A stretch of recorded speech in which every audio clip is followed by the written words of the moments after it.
Still working on some things. Awesome. Well, we've got everybody here, I think, right? I think so. Pretty sure we do. Digging that sweatshirt, Joe. Oh man, this is from High Bank Distillery from our trip over the weekend, our group trip, and High Bank. It was a fun experience, really fun. I wasn't as big of a fan of their whiskeys. Some people like their finished ones. We have a couple of their bottles, but not a biggest fan. But the experience was awesome. Wow. You ask anybody that went, the experience was awesome. They got some cool swag.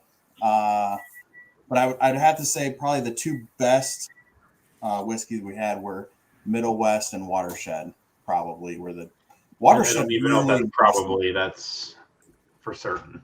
Yeah, Watershed was very impressive. Yeah. We had some other spots that were very interesting, but this live stream isn't to talk about that. We could do another one about that. This is to get into on October 7th, 10/7, 107, 107 proof blind flight night. So we are going to, everybody here has already participated before, so I don't really have to kind of go over the rules.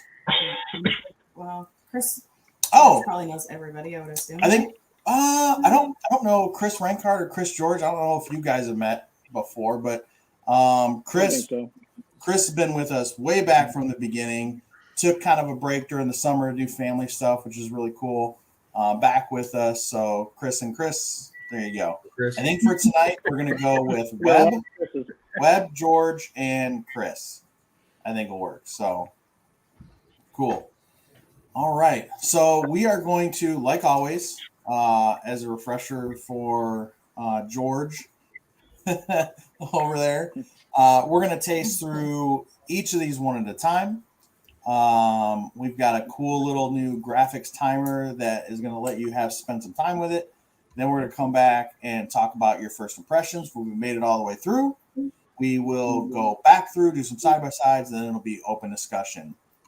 Just like always. I'm really excited. We'll probably mute all you guys during the timer and then bring you full screen and unmute you when you're giving your first impression. So yes. I haven't figured out, I know you can mute everybody once. I haven't figured out that out yet. But so if you want to help me out when we're doing the timer and taste through it, just put yourself on mute. That way, you're not influencing anybody else, and you can kind of feel free to, make all the oohs and ahs that you want when you're tasting through all these awesome bourbons. So that being said, let's go ahead and pick up glass number 1, and we'll get our timer called up here and get everybody into it.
Okay, and we are back. Hopefully that made it a little better for you guys to kind of on your own sample through that and get a feel for it.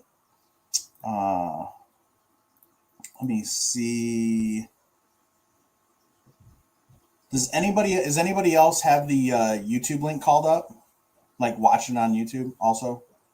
No? Oh, Bill, that's you. Okay, so I see we got 2 watching on YouTube. I just wanted to see if that was anybody else from the group. All right, so let's go through our first impressions. Let's go to Tom. Tom, what did you think about glass number 1? Overall, it had a little bit of a darker appearance. The aroma, I was getting bananas on the nose. Flavor, like a nutty walnut vanilla, and then a little finish with a small spice and a medium length of finish on it. Okay, so that's really interesting because I mean this one hit me really good off the bat. Not typically my flavor profile. Like I never get apple on a bourbon. I hear a lot of people give apple, and I got like really dark red fruit apple, like you're peeling the apple, but with a ton of sweet oak. And I don't know, it was really good. Yeah, like an apple cinnamon. Coats the mouth well. I liked it. That was the other thing. The mouthfeel I thought was pretty good. Let's go with George. What did you think?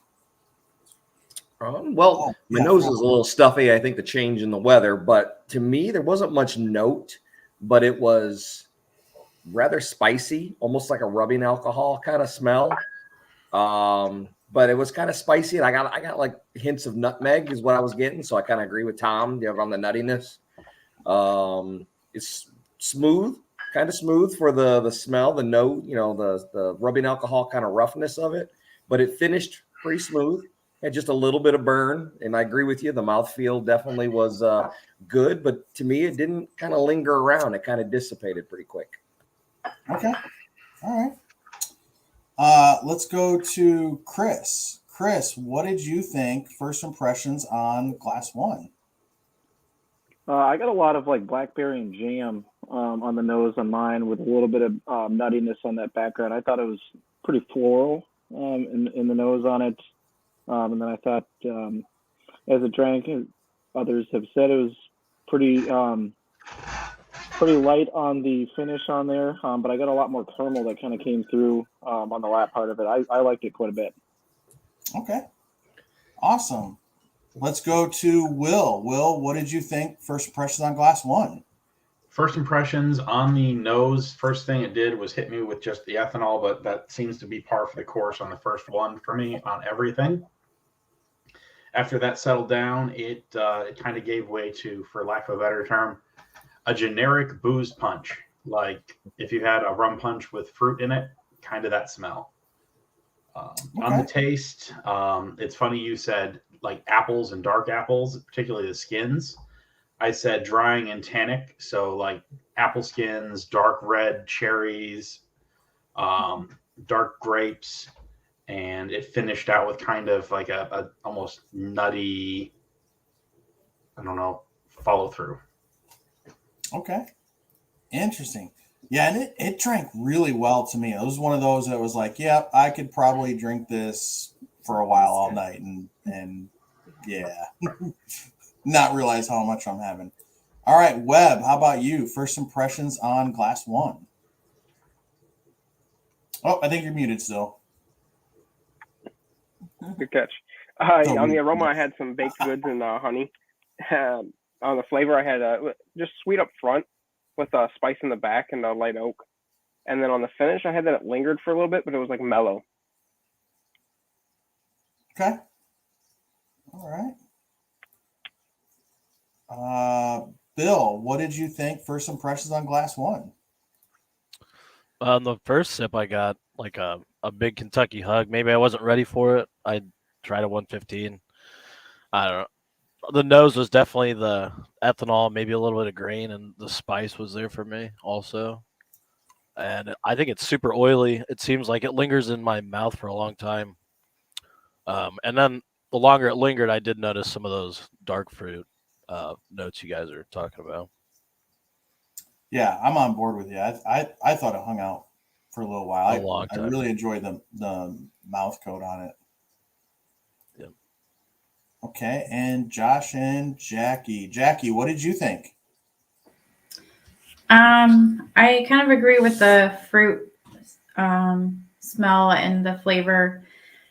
With the finish of it was like creamy. I liked it. Definitely was a lot hotter than the Angel's Envy that I warmed up with. But Okay. not bad. All right. Josh, how about you? Yeah, I got a lot of that like fruit smell to it, and I got a more of an oakier, creamy vanilla flavor that kind of lingered, but it was not like a hot linger. It was I really like it. Okay. Awesome. So where are we at across the board here? Thumbs up, sideways, or thumbs down? Okay, so yeah, one side, a couple sideways, a lot pretty positive across the board. Okay. Hey, that's a pretty good start. Yeah. All right, cool. Let's go ahead and pick up glass number 2. Go ahead and take a look at it. Let me get our timer set up here for us.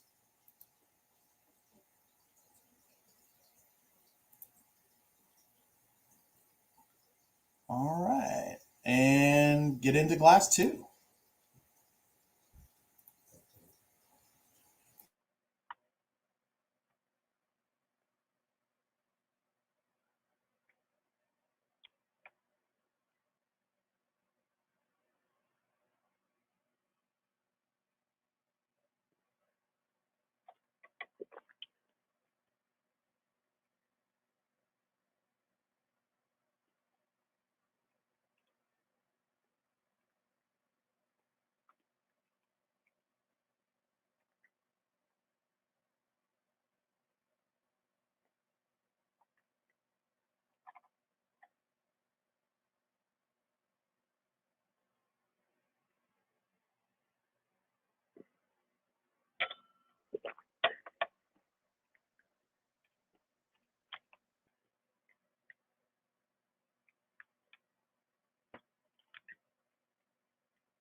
All right. That is glass number 2.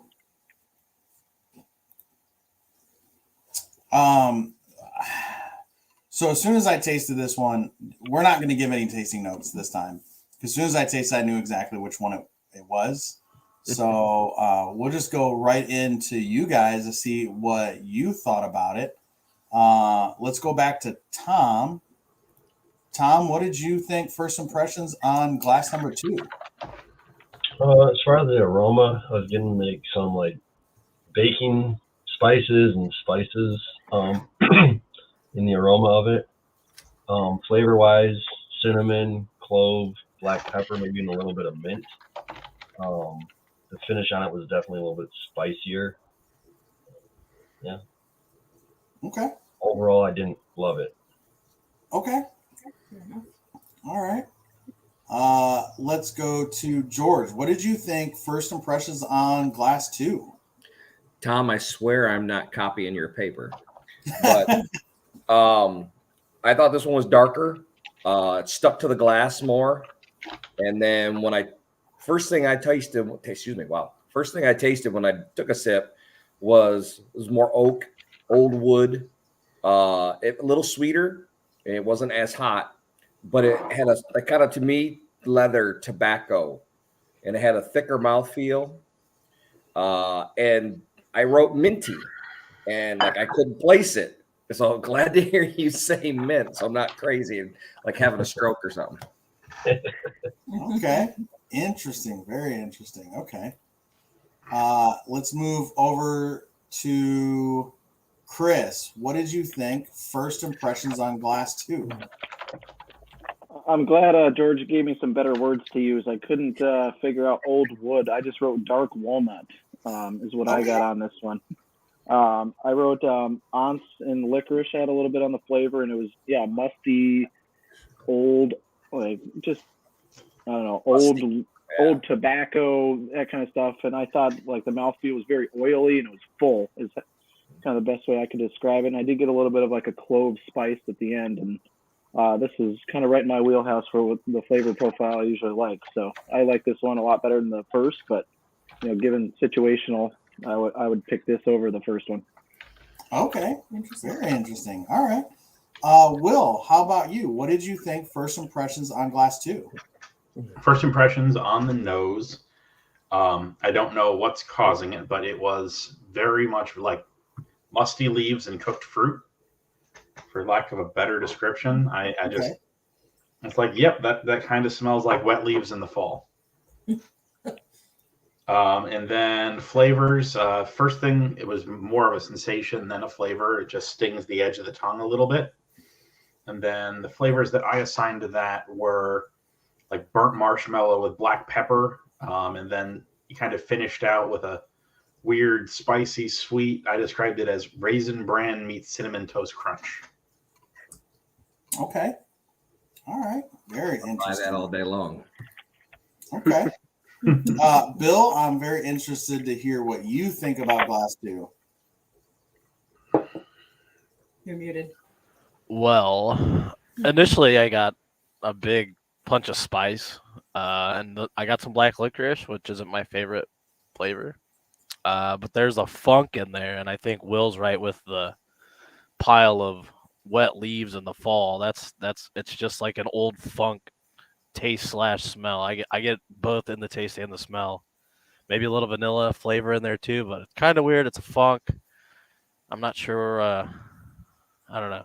I have no idea what it is. Okay. All right. I think I'm gonna laugh, but Let's go up to the real Chris and see what Webb has to say about this glass. So I thought the aroma was like light, floral, maybe slight potpourri.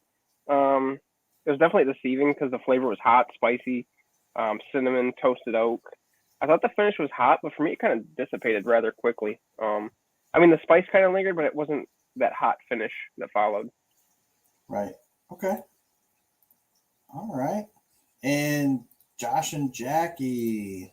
Jackie, what did you think about Glass 2?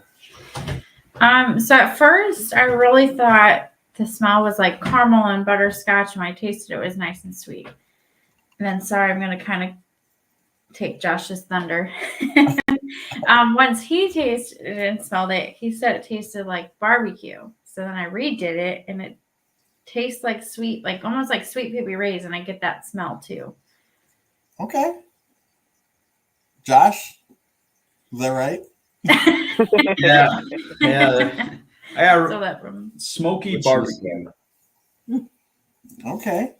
Very interesting. So, like I said, I didn't want to give any tasting notes because as soon as, obviously I built these kits, as soon as I smelled this one, I know which one this is 100%. But like, I'm really glad Josh and Jackie just said what they did, because has anybody in the group ever had Texas mesquite barbecue of any kind, whether it was ribs or brisket or anything, like a mesquite wood barbecue? Okay, think of that. Pick it up, smell Glass 2 again. And I think maybe that funk, that musty funk. Now I want some of my dad's mesquite jerky. That's like a teriyaki jerky. or a mesquite barbecue. I've heard you talk about Charcoal. this bottle, and as soon as I tasted it, I was like, "Oh, that's the bottle." So I'm with you. this Isn't there some kind is of one of my psychology favorite. about This is this one of my favorite bottles. But I didn't want to say anything in the beginning and give you notes. But when Josh and Jackie said barbecue or smoked whatever, I had. It's reverse psychology, Joe. You can tell anybody it smells like anything, and everybody will smell it after you say it. Yeah. Yep. you getting that now? All right. Well, that is a very distinctive flavor profile and nose on a whiskey. So go ahead and grab some water real quick if you have to, whatever. Kind of cleanse your palate a little bit for the next one. I know I usually have to do that because I'll just be tasting that one all the way through. But now let's go ahead. Oh, I gotta know.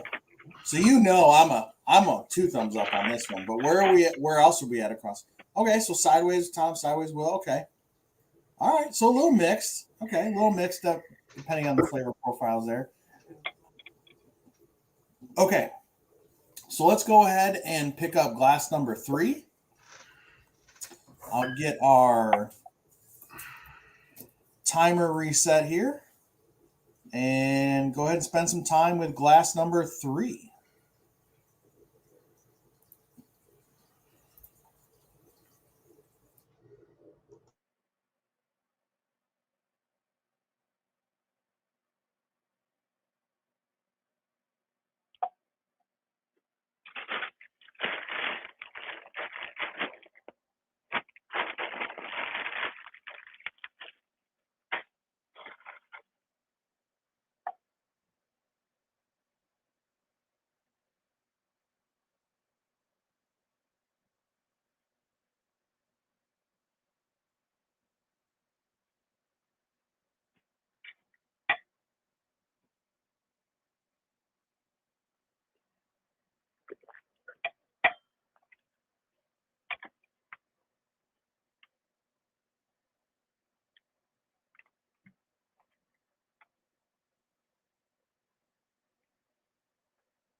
All right.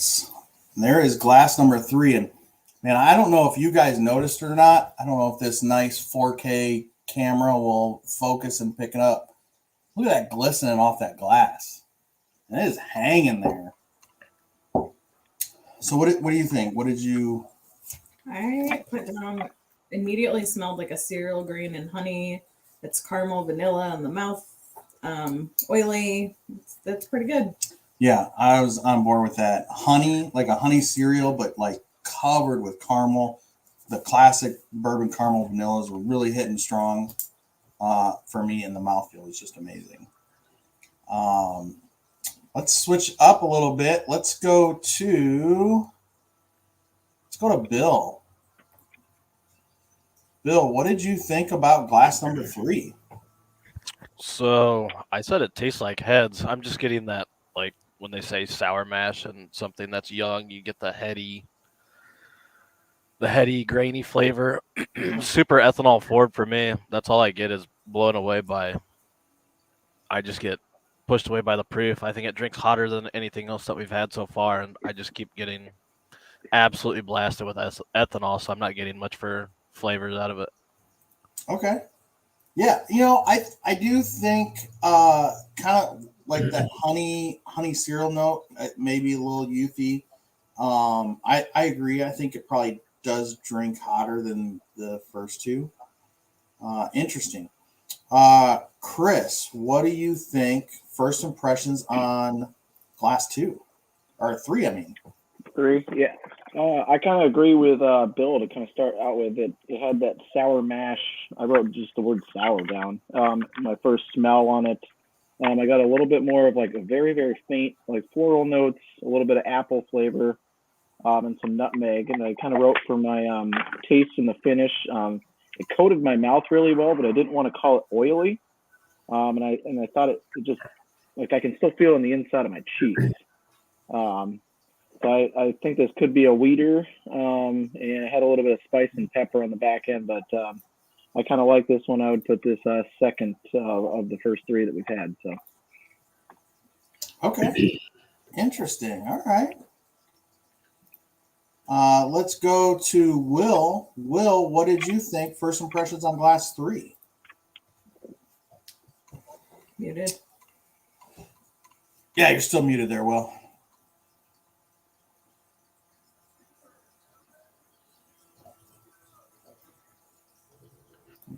Control D does not work when you're making notes on a different window.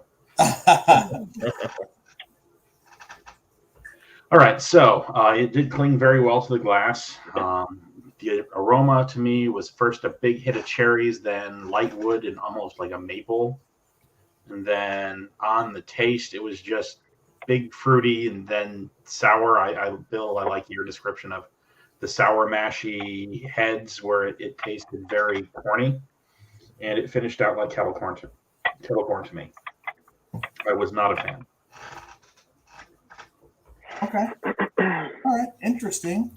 And I want to give a shout out to Paul Smith. Paul Smith is watching now. So, hey, Paul. Hope your evening is going well. What's that?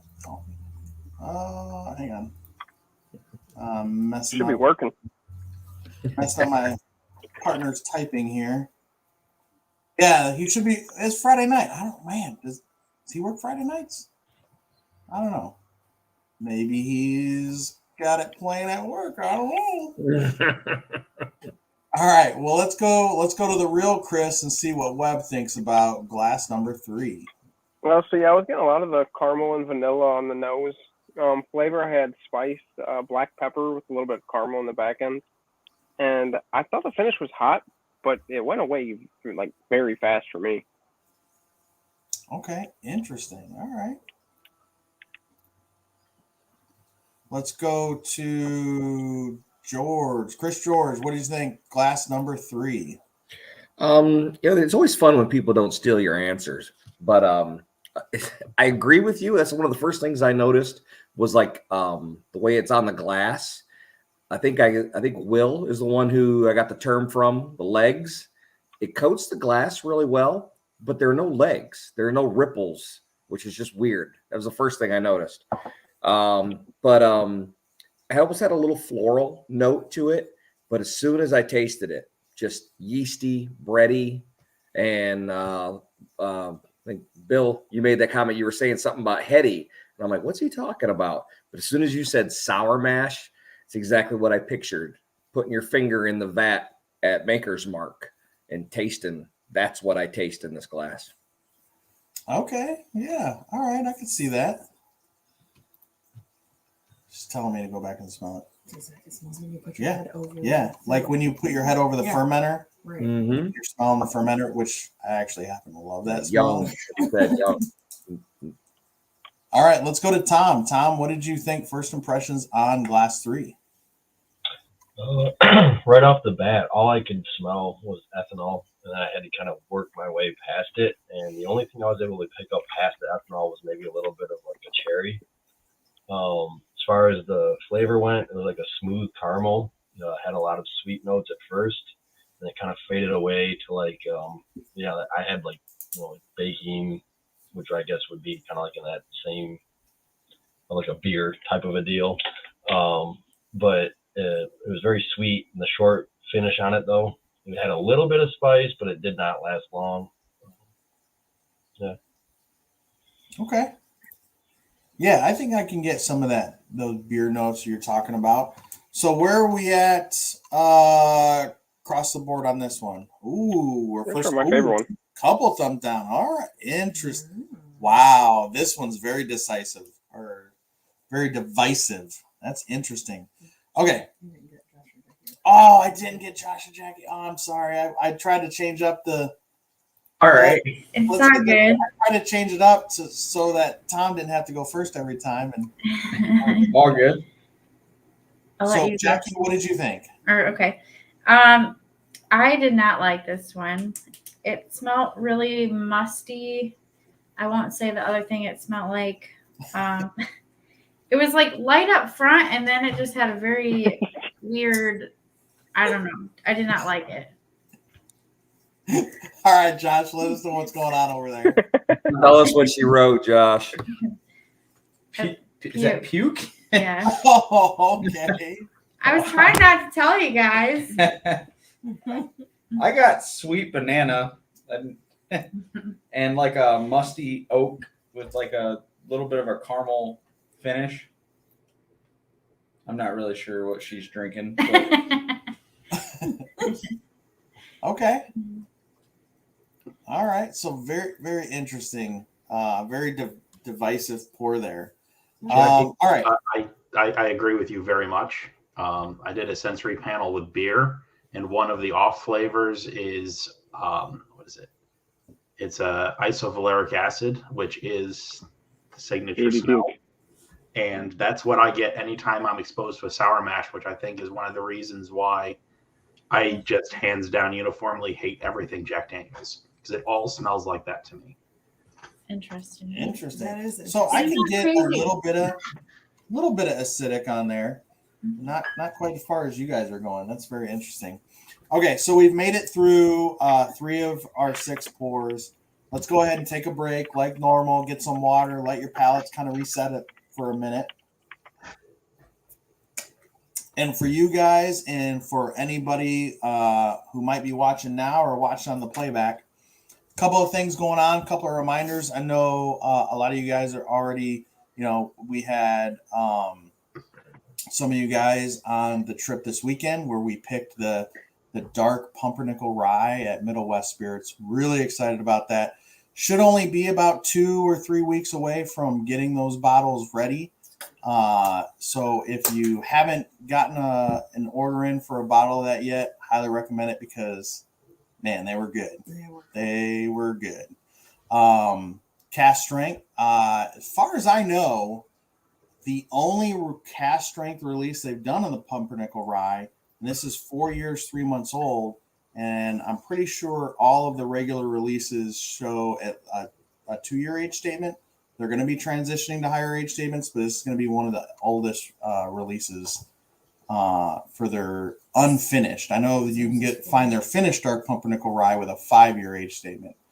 But really excited for that. Then also we have a tasting kit that has 100 milliliter bottles from all 3 barrels that we had to taste from.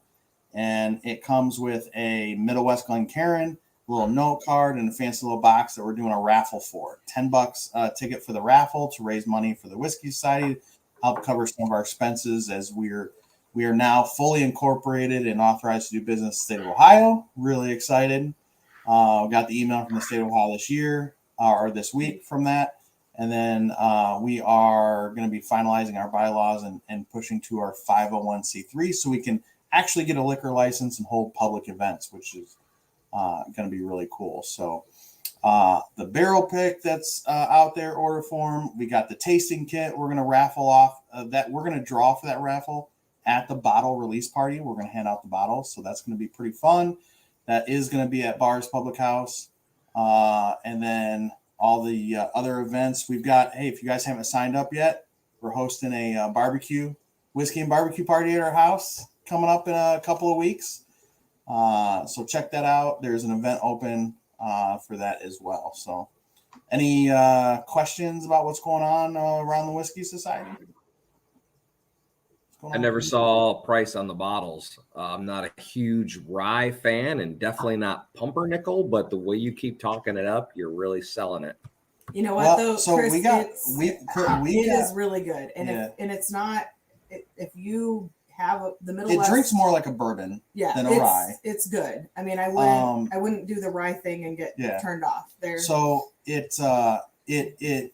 got a post on the site on the group page that has everybody's like combined tasting notes that did the pick. So check that out. It drinks more like a bourbon. It's very dark, chocolatey and dark. It is more expensive than the New Riff. It's $72 a bottle, but again, it's from a small craft distillery, and it's a cast strength version of their dark pumpernickel rye, and that's kind of sort of like getting one of their limited releases as a pick. So it is $72 a bottle, and it does drink more like a bourbon. So if you're interested, check it out. I know you've got 2 tickets in for the and you'll be able to try all the 3 barrels. I will say there wasn't as much variance between these barrels as there was in the New Riff. The New Riffs were wildly different. These were fairly consistent. We really had to kind of nitpick to find the good bottle. I don't know. Will, Josh, Jackie, what would you think? What would you say? I think at 100, what was it, 120 something proof? 126 proof. Yeah. I think at 126 proof, if Jackie likes it, it's good. I know. Yeah, she did. So it didn't taste like puke. No, that was not one of my tasting notes. Yeah. What did you think, Will? I thought it was very delicious. I did tend to have to water it down just to get some more nuance out of it. It was immediately hot for me. Mm-hmm. But after a little bit of dilution, it was just delicious. Yeah. So the one thing I noticed is a couple drops of water for me didn't do much for the nose, but it really did stuff for the taste. It really kind of opened it up a little bit on the taste. So I think our barrel pick was a lot better than the finished 5-year. Oh yeah, that we tried. Yes. Yeah. So we will warn everybody off, and if anybody from Middle West, if Kyle's watching, whatever, we're sorry, but the port wine finish dark pumpernickel rye is not going to be a recommend. So we tried Josh's bottle down there. I had the bottle here. When we got back, I cracked it and tried it, and I didn't think it was as bad as I remembered it over the weekend, but is not great. No, I just think our bottle's better. Yeah. The So barrel just yeah. the barrel pick bottle. The barrel pick is amazing. That whatever the port wine barrels they used for that just did not work. So were the other 2 barrels? Do you know the same age? What's that? Were the other 2 options the same age? Out of the barrel pick? I don't know. All we knew was the proof. They were all right at the 126 point something proof. But I didn't get the age of our barrel until we selected it. Yeah. So cool. Anything else? All right. Well, let's go ahead and pick up glass number 4. I'll get our timer ready and we'll spend some time with it.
Right.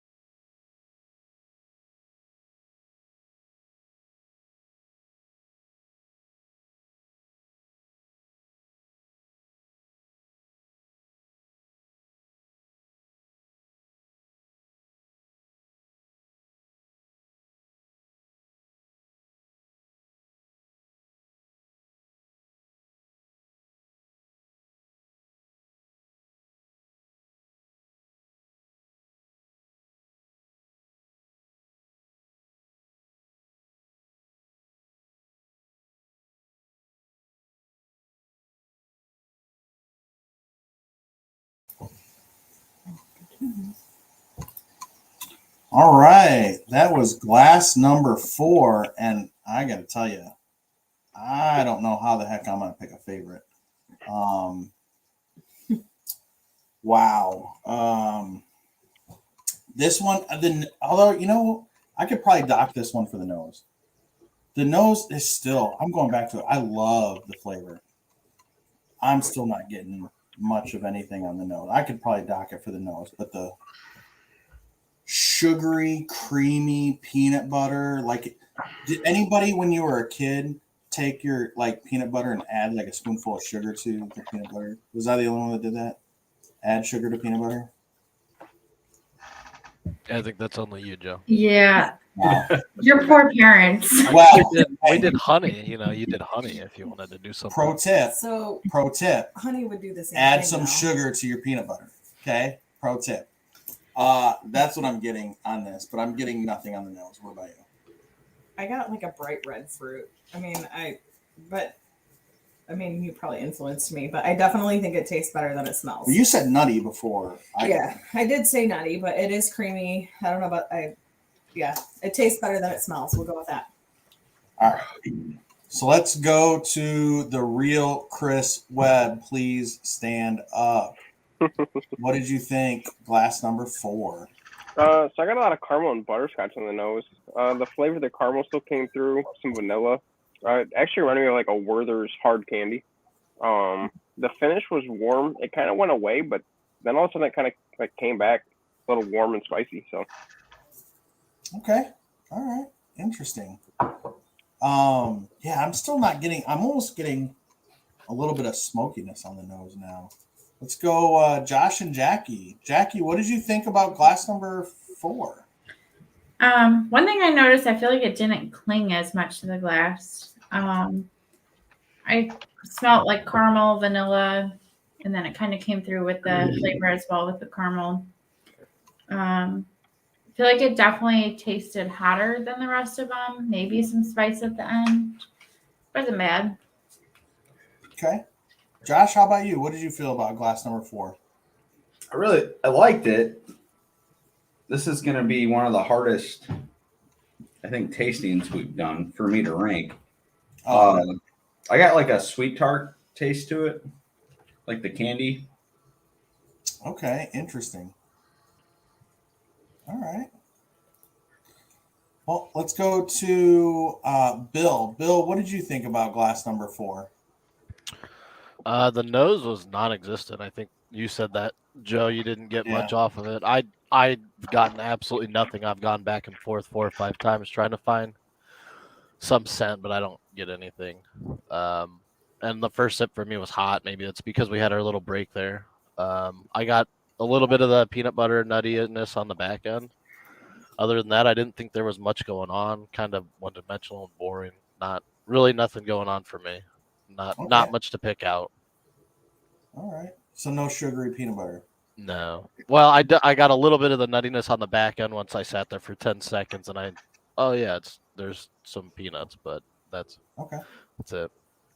Interesting. All right. Chris, what did you think? First impressions on glass 4. I'll go right off of Bill on this one. I didn't get a whole lot on it. I wrote down a little bit of corn, a little bit of spice, a little bit of caramel, and then for my tasting notes, I just wrote down the word bourbon. I think that what I tasted was what could be in the encyclopedia on what bourbon should kind of taste like. It was simple, plain, not much to it, not much spice, not much flavor. It was just corn water mixed together with a little bit of sugar. Okay. So if it's in the encyclopedia of what bourbon's supposed to be, then is that a good thing for you, or did you find it too boring?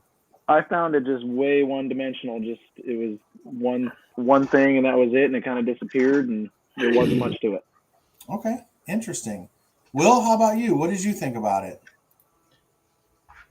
Am I muted? Okay, good. I'm not muted. So I got kind of a roasty solvent note immediately on the nose, and it kind of lingered with the smell you get when you husk corn, like the green smell, for lack of a better description. Flavor notes: spicy and woody up front with wood char, pine sap, and Cavendish pipe tobacco, and it finished out surprisingly sweet. Okay. Yeah, it is. It is really sweet on the back end, isn't it? Okay, let's go with George. Chris George, what did you think about glass number 4? You know, I remember the first time we did one of these, I felt kind of, well, I sat here watching my wife laugh at us because we were being all like snooty or whatever. But it's funny how you listen to people describe things and you pick up on what they're saying. Like I think Chris said before, he didn't know how to word it. Bill made the comment about the like not a whole lot. And we've heard kind of plain. I'm like all over the board with this one. There's not a whole lot going on, but yet there's a whole lot going on. I picked up light and oak, but just such a neutral, mainstream, right down the middle kind of flavor. But I picked up on notes of toffee, and then as soon as you said peanuts, I'm like, oh yeah, that's what it is, peanuts. It's not nutty, but peanuts specifically. A little peppery to me. Think maybe this has got more of a, if this isn't a rye, just more rye in the mash bill. But you almost pick up on hints of chocolate, like dark fruit, not black cherry, but like a date or, it's on the tip of my tongue and I can't think it. But this one definitely burned a little deeper for me. But I agree with everybody. It's neutral, but a little bit of everything. Yeah, I think you're right on with that because it is kind of all over the place because the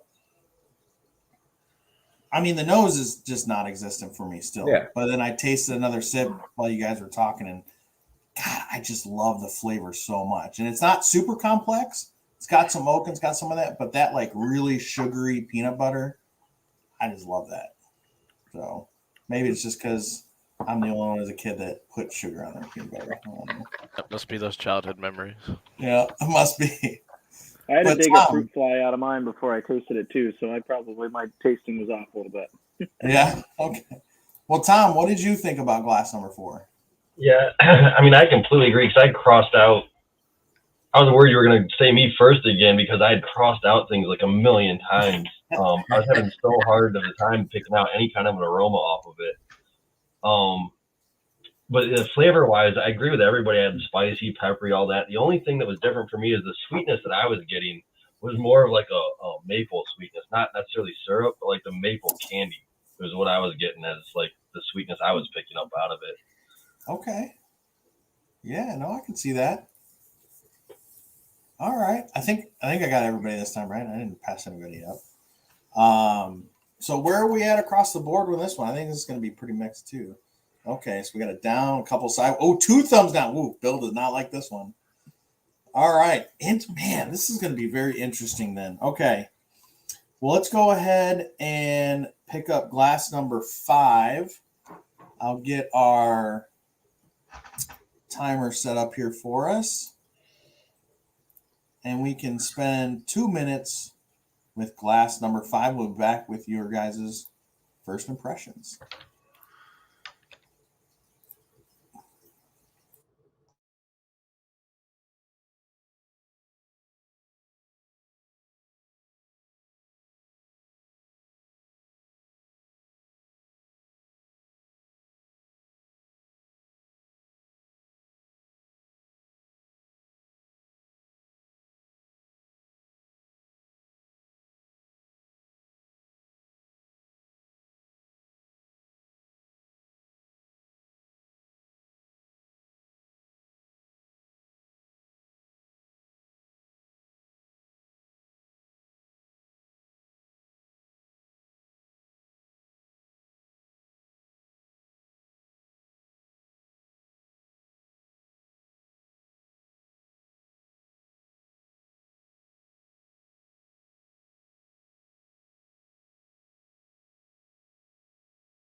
I like it better than that one.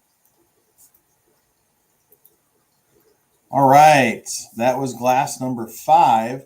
Now, a few of these glasses that we've run down tonight, I've heard minty. I've heard mint a few times, and I've heard floral a few times. And I'll tell you, it wasn't until this glass that I got mint and floral. That's all I was getting was floral and mint on this glass. What about you? Well, I was getting like strawberry and oak until you said that, and then now all I smell is spearmint. So. Yeah, spearmint. Yeah, and floral. I mean, I can kind of see where you get strawberry and oak from, but I mean, the other part components are just really taking over for me. Well, I don't mind it. So. Oh. Let's go ahead and start with Chris George. George, what do you think about glass 5? I always wanted to be number 1, not just being shown it. This one I didn't get the mintiness, but definitely right off the bat floral. Hibiscus maybe, sweet. It was thicker. And just had a real buttery mouthfeel to me. And this one felt like it stuck to my throat as I swallowed it. This one had even more burn. I'm not really impressed with it, but okay. So I'm really glad you said hibiscus, because there is a cocktail we discovered back in the spring that we drank all summer long that has hibiscus bitters in it, and it took me forever to find a bottle of hibiscus bitters. But if you find a bottle, it's worth it. It's worth it, and you are spot on with the hibiscus. Like that's crazy, because that's exactly what we were. That's exactly what we were getting on it. And all the components of a good bourbon were there to me. I just didn't like what was there. Yeah. As far as the flavor. Let's go with Chris. What did you think? Glass 5. I was kind of right there too. I got a little bit of mint on the flavor, but kind of starting off with the nose. I got a little bit of an old musty kind of smell to it. And then I got hit with, I wrote down a cobbler, like a blackberry cobbler, strawberries, kind of Jess kind of pointed out. It was almost like a cornucopia of like a fruit cobbler. And I wrote down too that it kind of ended with a little toasted walnut smell to it. Finished a little bit of minty, oily, kind of coated my whole mouth. I don't really get a big burn at the end, but definitely one of my top 2, I think. I think I like this one in number 2. So far for my 2 top. Okay, very interesting. Yeah, I can definitely see where you're at on some of those notes there. Tom, how about you? What did you think about glass 5? Initially, I really liked it. I did not care for the finish on it. Like on the nose, I was just getting like maybe like a florally sweet oak smell on it. When I first took a sip, I really liked it. It started smooth. And it built very quickly into like a spicy, peppery. But for me, on the finish of it, it was the finish that I was getting the mint. And it just finished with like this weird, like toothpaste aftertaste that I did not like. Okay. All right. Interesting. Will, how about you? What did you think about glass 5? So it had a really neutral aroma at first, and after just kind of getting my nose down in there repeatedly, toasted nuts and Fruit Loops, yes, with 2 O's. And then flavor, it really had a very mild onset. I described it as butterscotch with a bite, because right after it cleared the tongue, it was like a cat put its claws out. Flavor notes, clove, peppercorn, wet oak, and the finish I found long and drying. Okay. So let's add another one to the list of great descriptors from Will. Cat's claws out. Like that's, I like that. It is. And then the Fruit Loops. I know Chris mentioned like the cobbler and the mixed fruit and stuff, and I can get that fruit. I just wish that fruit was more dominant than the mint, and it just wasn't for me. That herbal and mint was more dominant. Bill, how about you? What did you think about glass 5?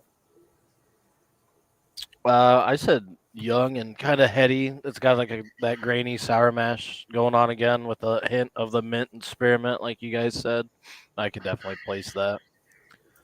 I think it drinks hot, really makes the mouth tingle after, a second or two after your initial sip. It just lights your mouth on fire every time. And it's not just the first sip, it's every single sip that I've gone back to. It's really weird. Okay. Interesting. All right.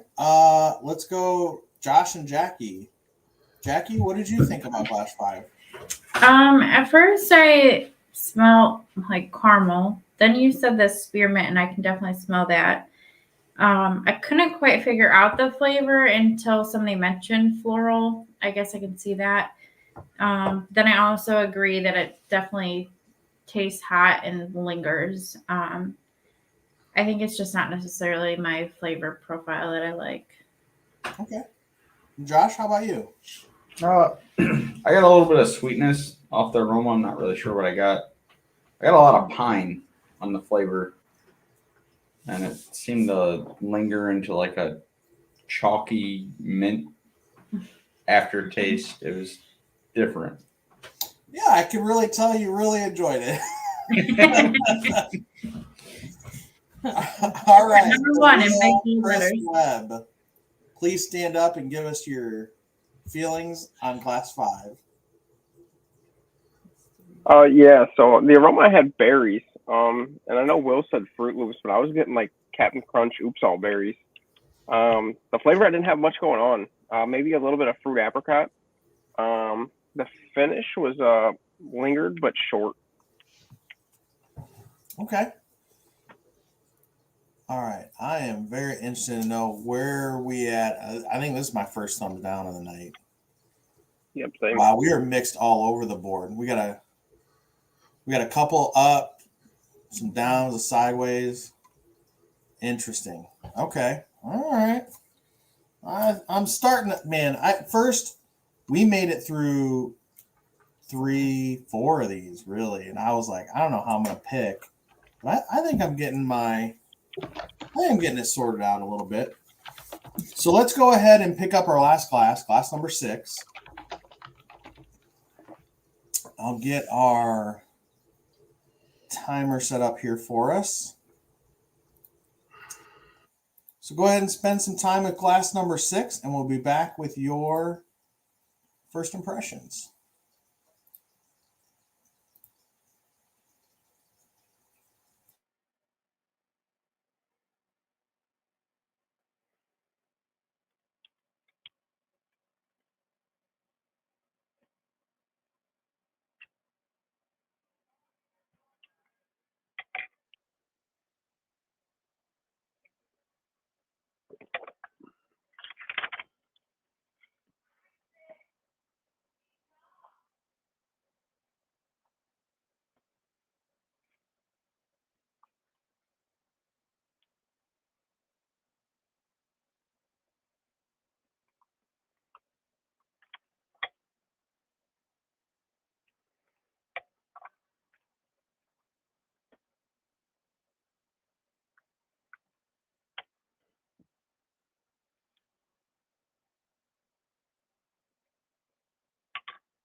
All right, that was glass number 6. And I'm gonna throw some descriptors out there for you.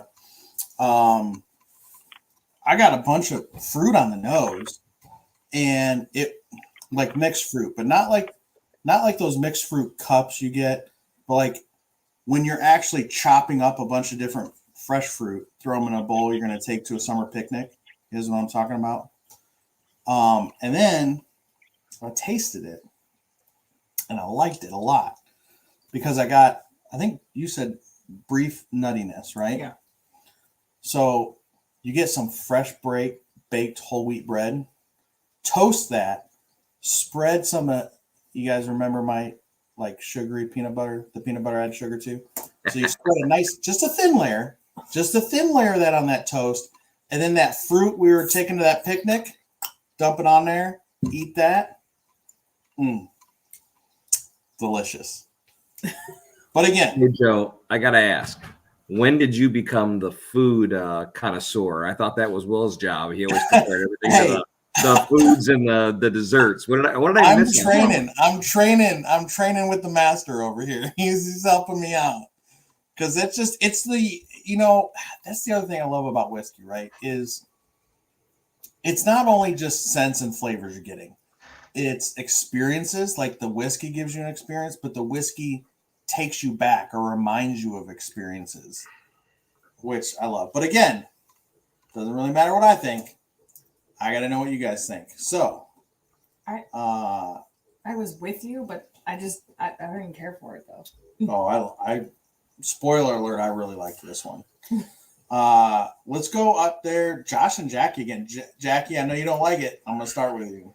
This one was like almost mind blowing because normally, like you guys will say, it started with this and it transitioned into this, and I feel like I don't normally have that experience.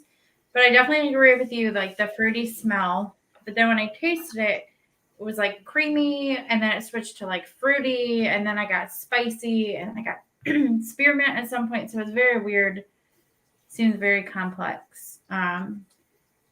Wasn't my favorite of tonight, but wasn't bad either. I still liked it. It was just, I think it's the first time I've been able to have that complex. So what did you think about having that experience? Because that's an experience that a lot of bourbon lovers love, is that complexity and that kind of roller coaster ride. So what did you think about having the roller coaster ride?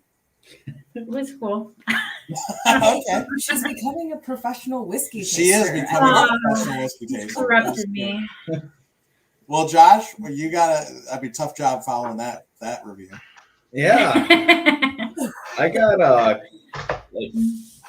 frosted, what are they, cornflakes? Is that a cereal? Frosted Flakes? Yeah, there we frosted go. Cornflakes? Yeah. Which are frosted cornflakes, On the smell, and then just like a vanilla nutty taste to it.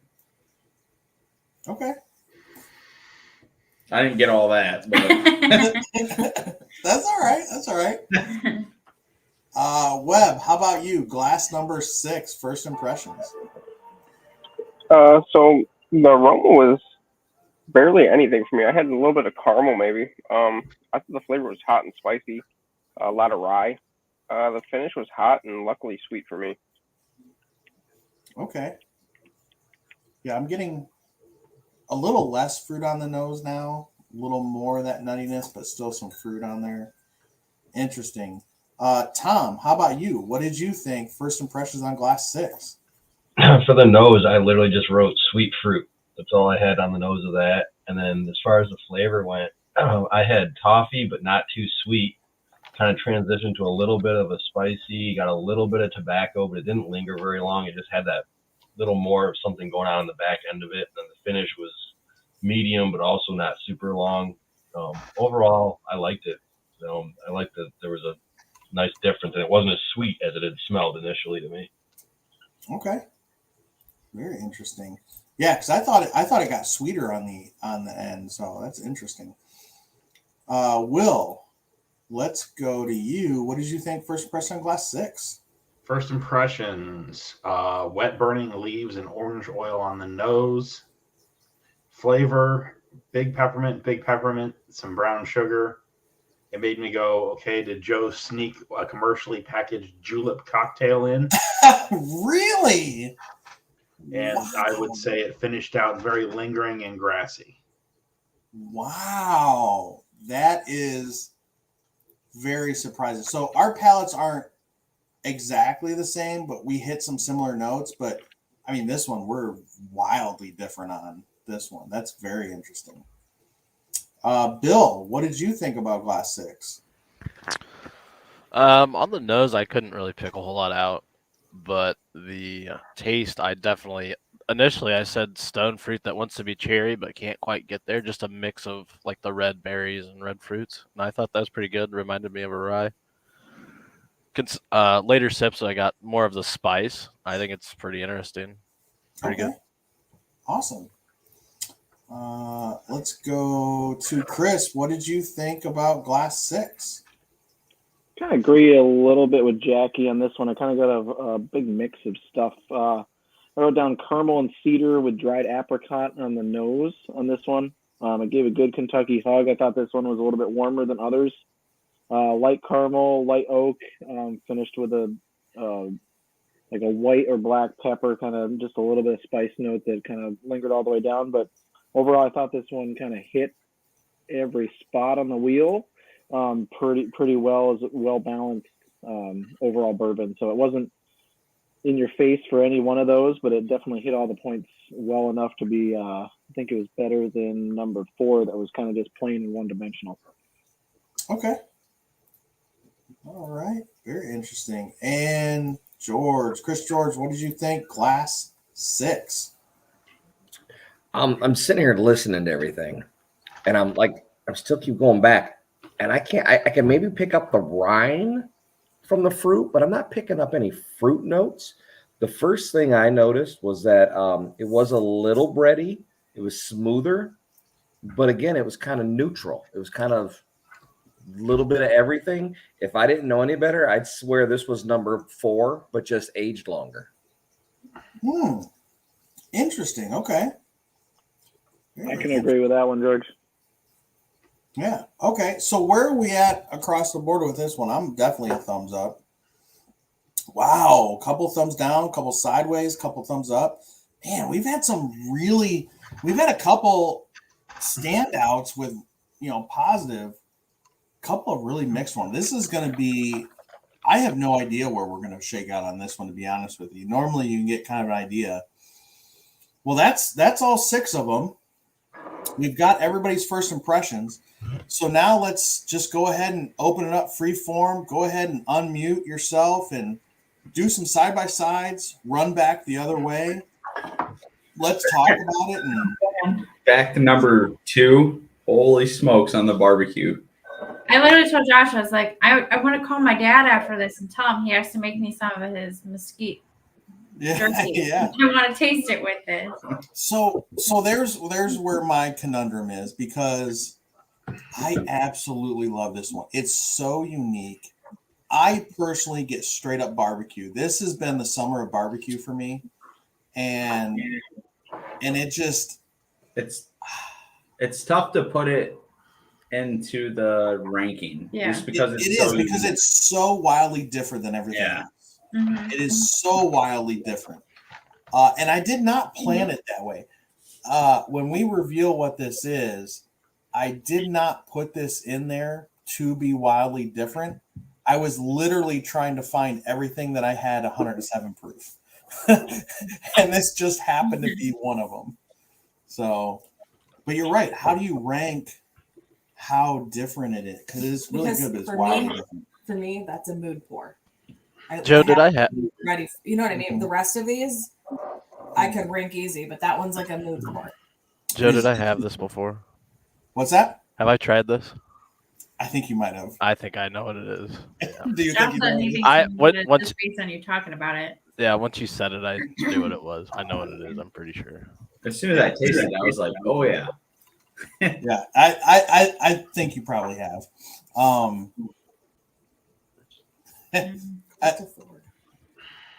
I struggle to rank number 2. It might have been one where we were actually barbecuing together.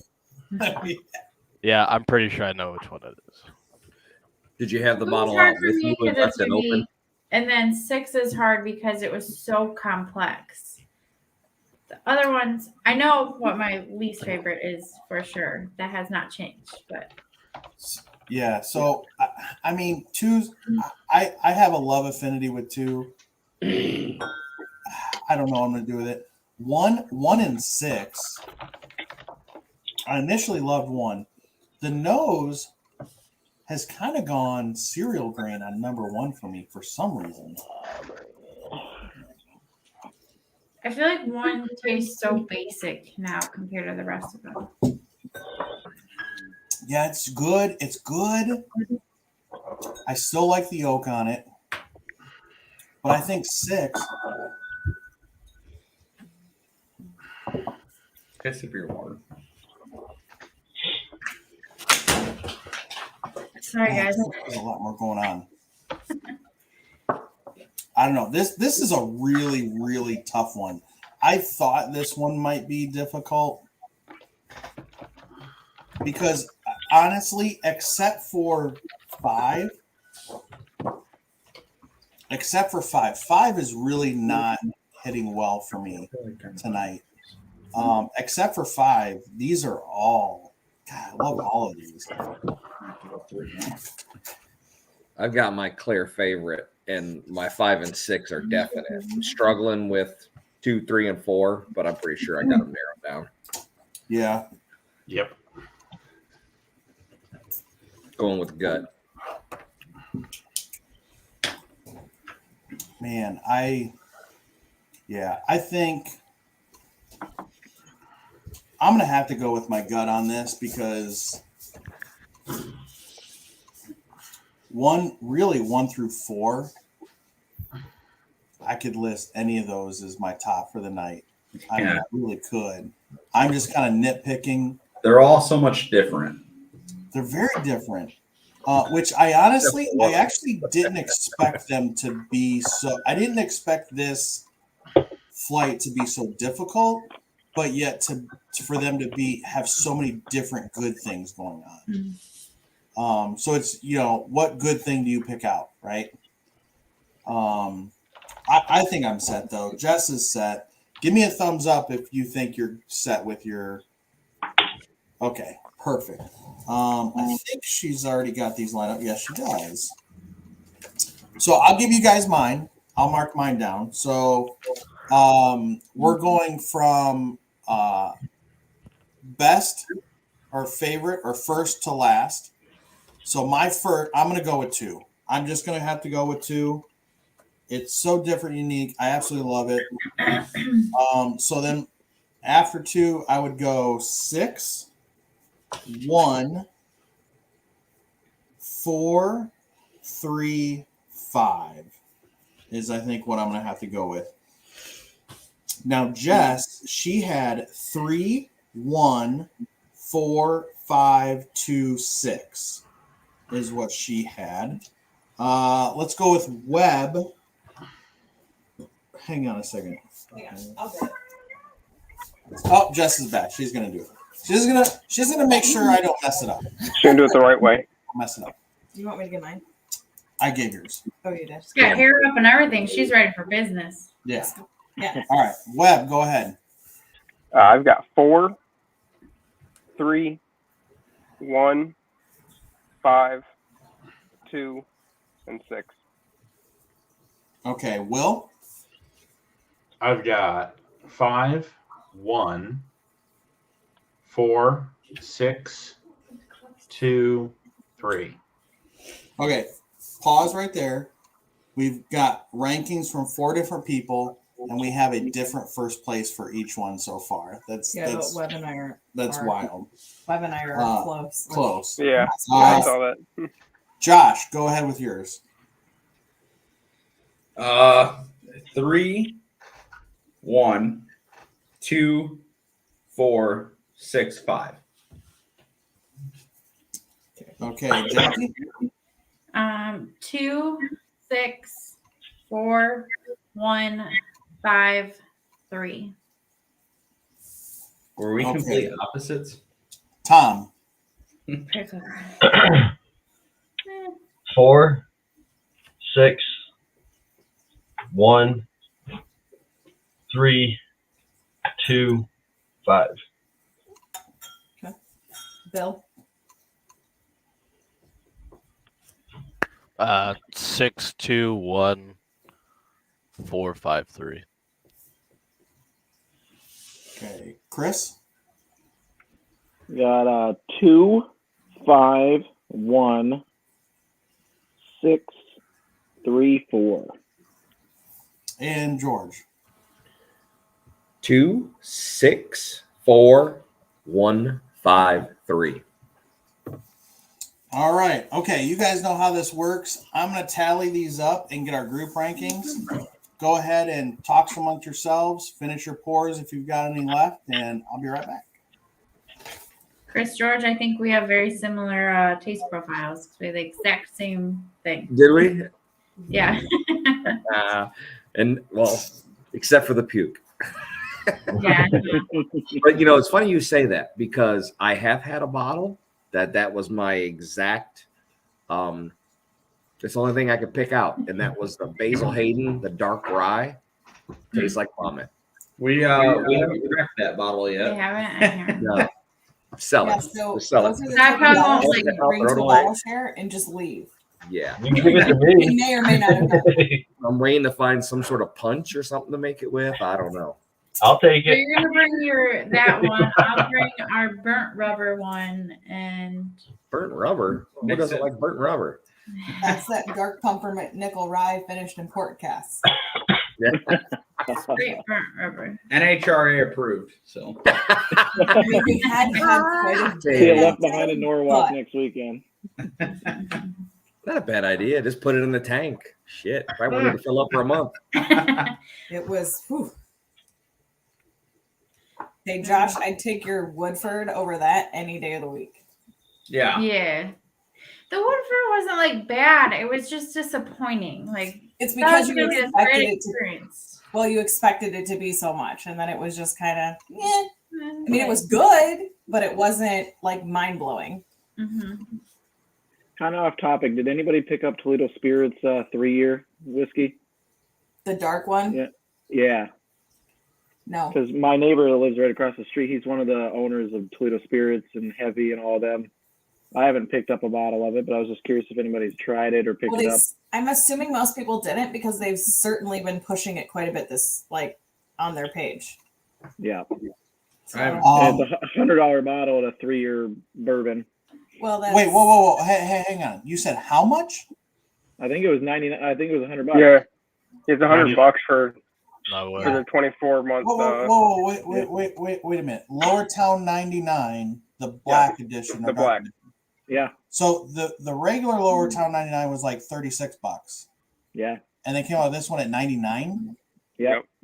Because I was super excited to get one until I just heard that price. Yep. And so, is this one? This is still MGP sourced? I believe it is. I was over at his house last weekend, and I believe that It says produced and bottled. Yeah, It says produced and bottled. Yeah. by. But Lower Town 99 had finished and bottled by. So you got to look at the state of distillation, because you look at the regular Lower Town 99, it does say distilled in Indiana. Mm-hmm. So it's an oakier, more robust, aggressive relative to the sweet mellowness of Lower Town 99. Not for that price. Sorry. Same Yeah. mash bill as Lower Town 99. The black is Yeah, aged in so it's- traditional oak, transferred to a custom new oak coffin, then laid to rest before being exhumed and Yeah. brought to So life. it's MGP. It's more MGP that they finished. Because when I was talking to them, they were still waiting another year or so before they're going to release their own. Yeah, so it's 'Cause they said it $100. was- Right. Yeah. It's not any of their own product, I don't think yet, at least for this one. Like I said, I don't think it went over Look, very well because look, they've I certainly know- been pushing it this Well, week. the it's because of the price. No So way. if they would have come out, so the first release was like 36 or something like that, For $50. and I liked it with that. So if they came out with this one, a year older, they did a different finishing, the fancier bottle, whatever, at like $48 or $49.99. Even 60. Yeah, Yeah, all 55. different Right. 59. perception. And I get it that sourced whiskey is getting harder to find. It's getting more expensive, but you can't come out in the city of Toledo with $100 3-year-old. Yeah. That's just not going to work. And it's only labeled a 2-year, at least 24 months. Yeah. And that's what it's labeled at. Yeah, Yeah. it's labeled as at least 24 Look, months. unless you're Jim Beam, you can't label a bottle 2 years and charge $80. for it. No way. Has anybody come across, and I can't remember the name, the guy used to be out like on your way to Clyde or whatever, But they moved the store to, I think it's Elmore. We went through there and we were heading to his nephew's baseball game this summer. And we stopped there to grab a beer and whatnot. And we saw a little whiskey place or whatever. And the guy moved there. But he had 2 different batches. One was only, I think, like 4 years old or something. The other one was like 6 or whatever. But yeah, he wanted like $100 for the bottle. And it was good, but it was like a small bottle. It was like the little 350 or something milliliters. Is that Ernest Scarano? That might be it. I can't remember the name. I took his card and everything, and I wanted to buy a bottle. Yeah, right in downtown Elmore. I know what you're talking about. It used to be an old coffee shop, but yeah, I haven't tried any of that. But it's good. I mean, the younger one is not that great, but the older one is really good. But yeah, $100 for not even a full size bottle. Crazy. And 1 and 2. Okay, so for the second time in the history of the last 20, this is number 20. This is Blind Flight number 20. For the second time ever, we've had a tie. Wow. So we're double checking the numbers to make sure that that's accurate. Make sure it's actually a tie. Make sure it's actually a tie. So when she double checks my numbers, yeah, I'll get on my soapbox a little more too. So, I did actually spend the money for a 2-year-old age-stated whiskey. I got the Hardin's Creek Colonel Beam 2-year age statement on it. A couple of things with that one. One, it's Jim Beam. It's not Toledo Spirits. I love Toledo Spirits, but they're just not at the same level. And then 2, when you do the research on it, it might be 2-year age stated, but they've got 8, 10, and word is up to 15-year-old stuff blended into that. So, and I know Toledo Spirits does not have that kind of age stated stuff blended into that. And I love Toledo Spirits. I want to support them, but gosh, I'm shocked by $99 for that bottle. Anybody ever hear what happened to the one that was set up in Oak Harbor? I can't remember the name of that place. I know that guy was like all over Facebook trying to get started, and then he just disappeared. I'm not familiar with that one. I know I bumped into him one day. I used to make beer and wine, and I was at a store there on Western Avenue off the trail, and he was there. We were to start talking, but they weren't even open yet. I don't know why you asked me to do math when I'm freaking drunk. So out at Port Clinton, Catawba Island, Sandusky, somewhere around there, there's a new distillery. It's been popping up on Facebook. What is it? Isn't it Legends, or Legends is one of their labels? It's not Legends. It's in downtown Sandusky. But their distillery looks awesome. Really modern design. They've got a Bardstown Bourbon Company kind of feel going on. They have live music going on in there. They have some releases that look pretty interesting. So if you're also looking local, that might be something to check out too. I can't recall what the name is. Everwild. Everwild. Yes, that's it. Yeah. Looked like really cool stuff going on out there. Well, there's some distilleries. I know we did the Columbus one. That's the shirt. For going through all 7 distilleries in 2 days. But there is another distillery tour kind of like northeast around Cleveland, but their stuff opens up, I want to say like May to, I don't remember when, but if you go through all however many there are in that time frame, you get like a ticket to an event where it sounds like a dinner kind of a thing. So maybe that's something we need to be kind of on the lookout for next year, just because it's kind of another Ohio. I don't expect a whole lot, just some interesting experiences over the weekend. Only Cleveland, the some distillery isn't on the list. Well, I know, and and some of the ones that we went to this last weekend were, I don't know, their bottles of vodka. If that tells you anything, their whiskey was not good. I think it would be fun. I mean, we had a lot of fun. Oh gosh, that was a blast. Even if it wasn't the greatest whiskey, it was still a lot of fun. I think It was we the actually experience and hearing people's story, and I think that's half why I get so into this. Didn't we like a gin at some point in time? Which place was that? Oh, that was We actually like Not that. Endeavor. Watershed. Maybe? Okay. Yeah. It's not Endeavor. All right. So she recounted. I recounted 2 more times. We do have a tie. Oh man. We do have a tie. We have a tie for first place and second place. So we have a tie for first Two place. ties. What's that? So we have 2 ties. No, we have No, a it's tie for first place. Oh yeah. Okay. So Never first and second place came out with the same score. So that score is a 29. I think you need to send out new so- samples, and we got to just do the tasting for those 2 then. Right. Does anybody have a guess on what bottles tied for first place? What glasses? 2. Bottle 1. Yep. I wrote them down, 6 and so I'm 2. not gonna say. What's that? I'll say 1 and 2. 1 and 2. 1 and 2. So 1 and 2 are tied at 29 points. No surprise. Is last place is glass 5 with 44 points. So we're gonna start there. Number 5 with 44 points. I don't know if I was surprised or not when I saw which one this was, because I haven't had a sip from this bottle and really since we got it. So number 5. What do you mean you messed yours up? Uh-oh, recount.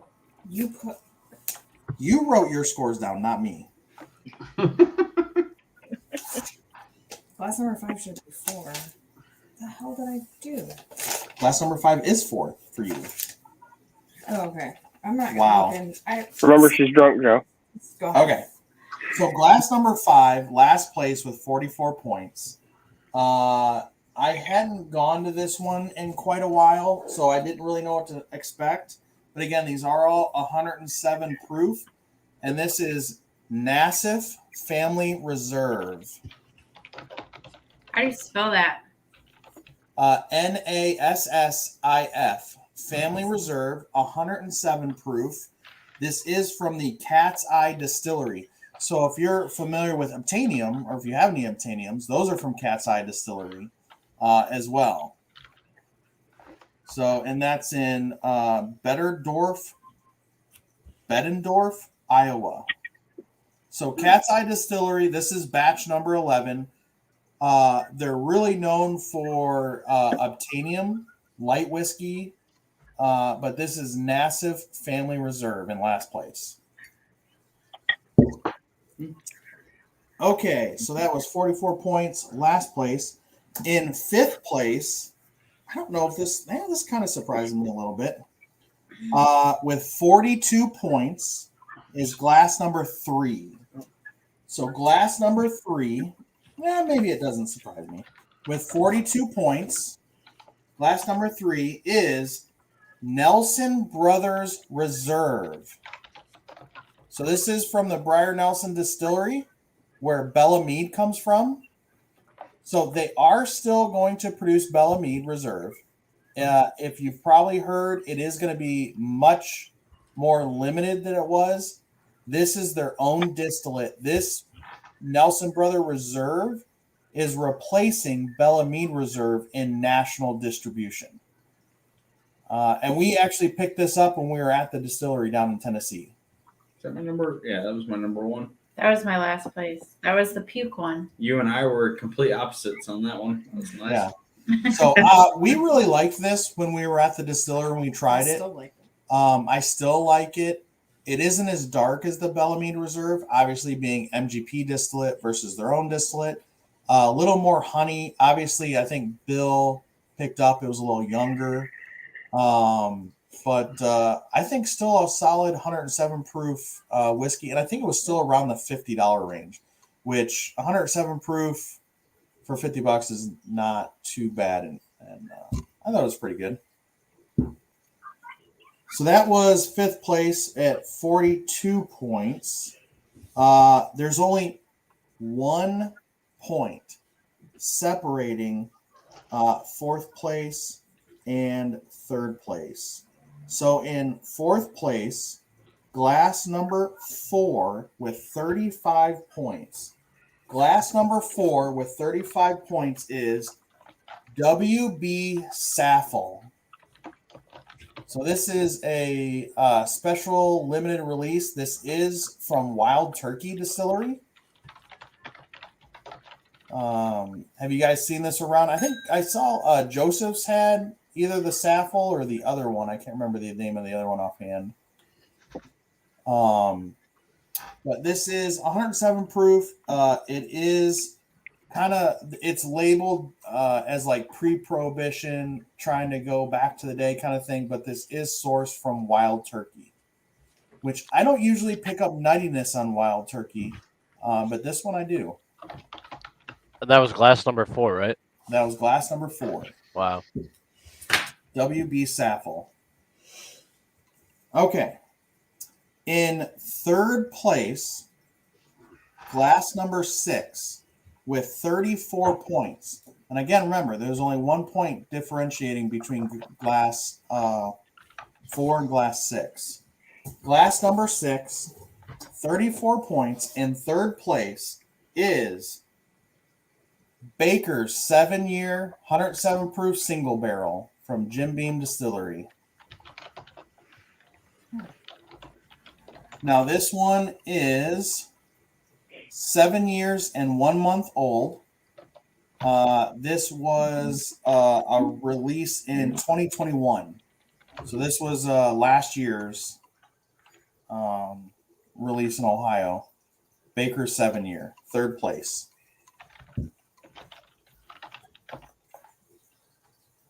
And now, tied for first place, glass number 1 and glass number 2. And I'm super excited about this. I'm going to start with glass number 2 because it's my favorite and it's the one I know and love.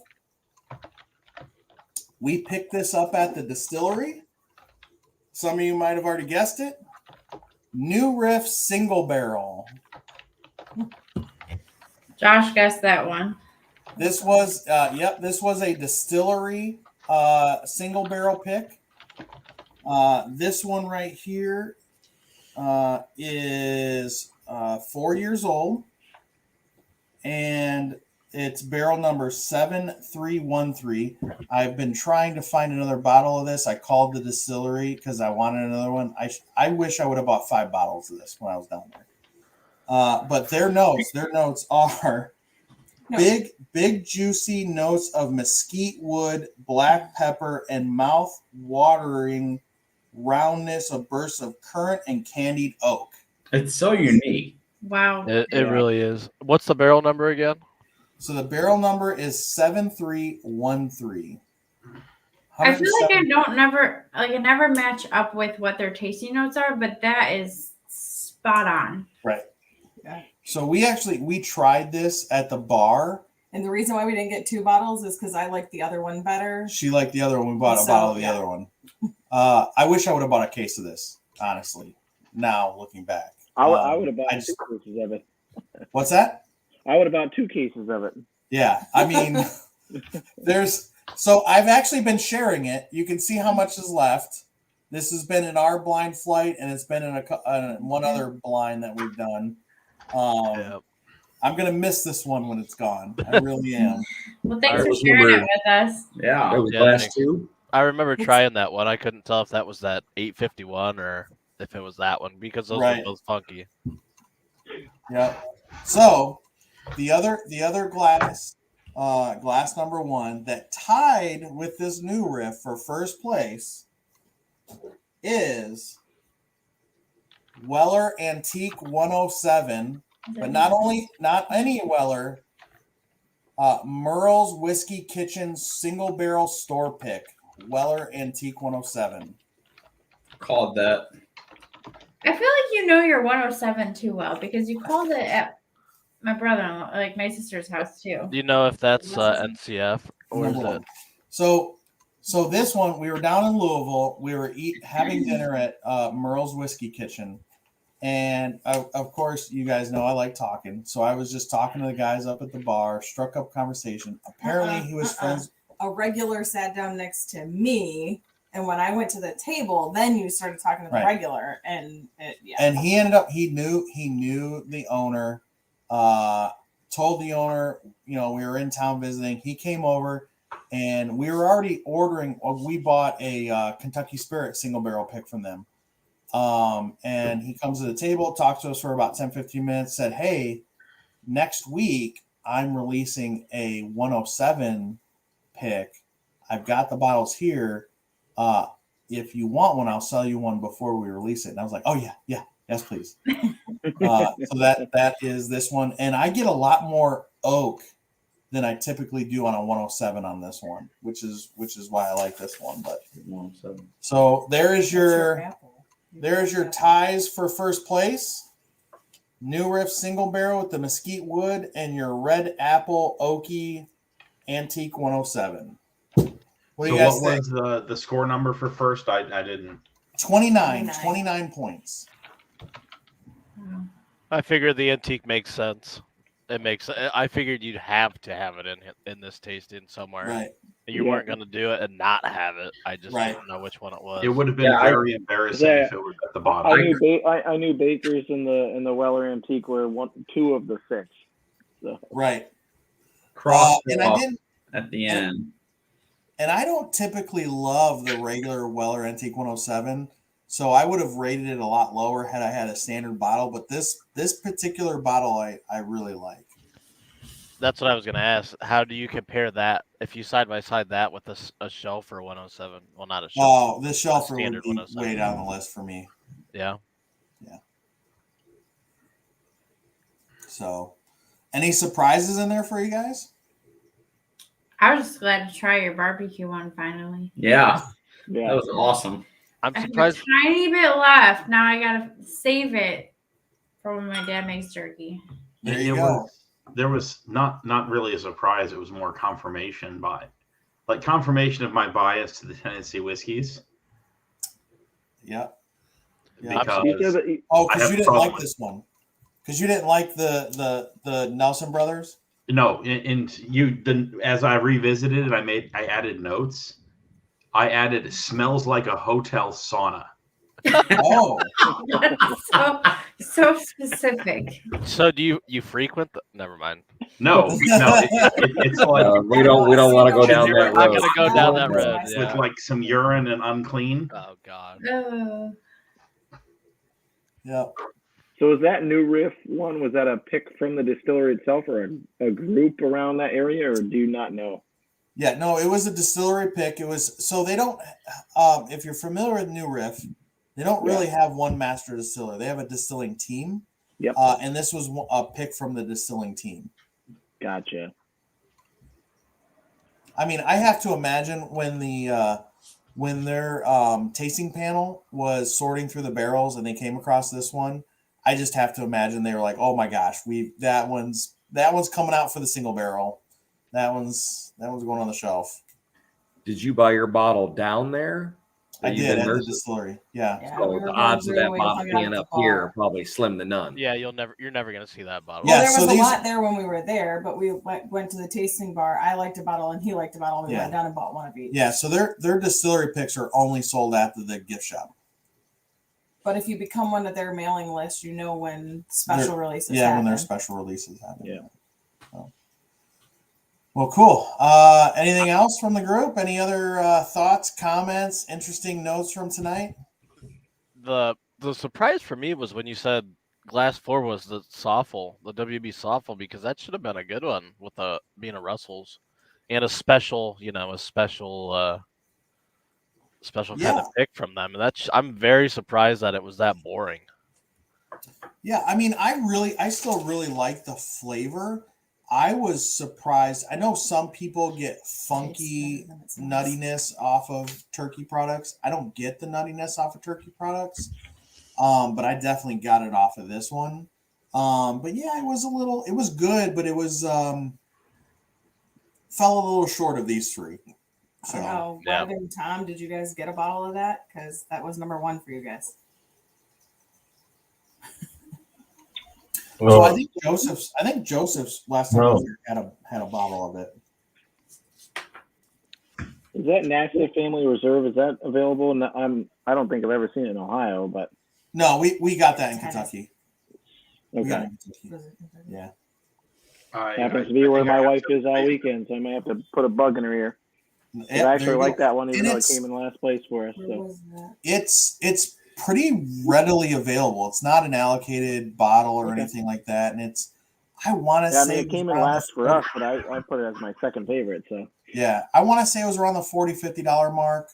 Nice. Again, for a decently crafted, I just don't like the flavor profile, but for a good crafted bourbon at 107 proof, I'm not mad at $40-$50 Yeah. for that bottle. And it's fairly available down there, so definitely have her on the lookout for that. I will. She sent me a text of some nice menu items with $70. I think it was $70 for a store pick 107 where they went to dinner tonight, and I just had to laugh on that one. 70 for the pour or for the bottle? For a pour. Yep. Oh, that's crazy. You Weller should, Antique. Yeah, that's what I store paid pick. for a bottle. yeah. You're right. A store Weller in Antique store Kentucky. pick at $70 a pour at the restaurant they were at tonight. So this so Merle's Kitchen is a well-known name one. They can charge a little bit more of a premium. I think it was $80 for this one. But yeah, $70, $80 should be what a single barrel pick costs, not a pour. Right. Yeah. So interesting. All right. Well, hey guys, thanks again for taking time out of your Friday to join us. I hope you really enjoyed this flight. I enjoyed it. I enjoyed putting it together for you. We got a lot of cool stuff coming up with the group, so keep on the group page, keep up with our events and featured posts. And hey, I hope you have a great rest of I hope this was a good kickoff to your weekend. Yeah. Thank you very much. Good Friday. I almost forgot Go about to it. work tomorrow. Yep. And those who have Monday off, God bless you all. Yep. All right. Well, everyone, have a good rest of your weekend, and have a good night. Bye. See ya. See ya. Cheers.